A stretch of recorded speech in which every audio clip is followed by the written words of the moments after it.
So continuing on kind of from Chapter 8, we get into contractual issues here in Chapter 9. A lot of these are similar. We've talked about some of them actually already, so we should be able to get through this rather quickly, I hope.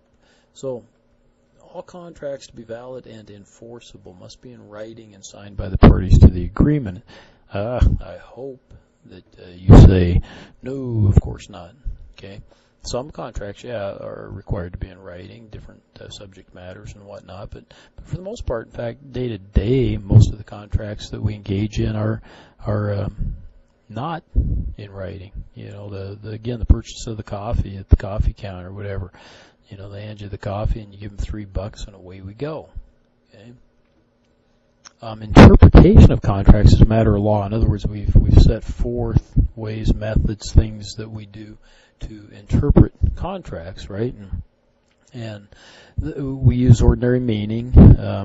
So ordinary use of words, phrases, those types of things is how we would interpret contracts to try to eliminate some of the ambiguity that happens.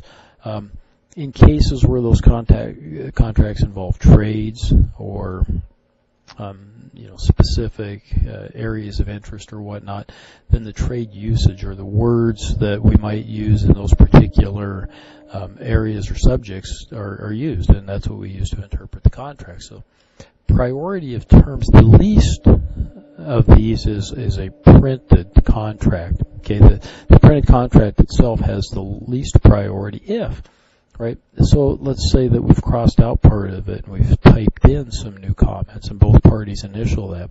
Okay, that would have priority over what was printed then. Or we had old contracts at the bank, before computer printers got better, where, they were pre-printed and we would fill in the blanks like for the interest rate and the amount of payments and some things like that.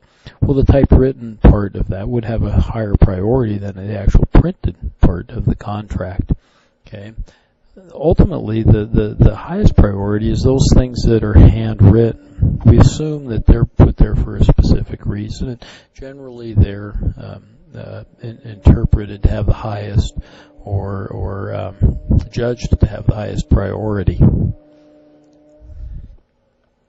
So the parole evidence rule says that parties to a complete and final written contract, right, cannot introduce, and I talked about this last chapter, that you can introduce some oral evidence, but the court's going to dismiss that, right?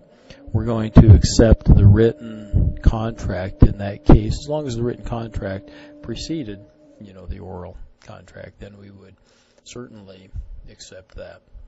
So again, contract interpretation, this kind of breaks it down, maybe in simpler form, but the usual meaning for common words. So we don't try to ascribe some other type of meaning, but specialized meaning if there's specialized trade or area.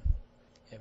So if there's handwritten things in there, and let's say it's handwritten but not initialed or anything, then you would tend to interpret that against the party that drafted it. So if it's my handwriting, it would be interpreted against me and in favor of the other party. Okay.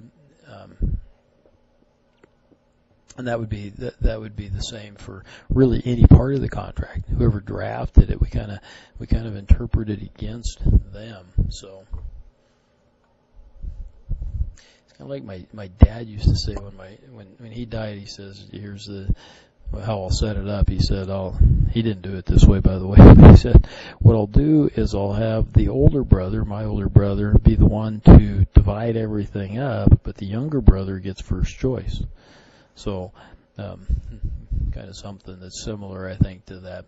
Anyhow, we talked about offers and acceptance and those types of things. Then we have a contract, and ultimately we have that duty to perform.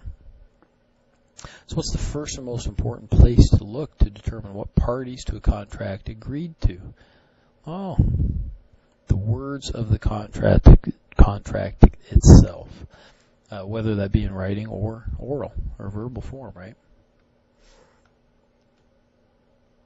So conditions of performance. Well, let's stop now and we'll come back to those.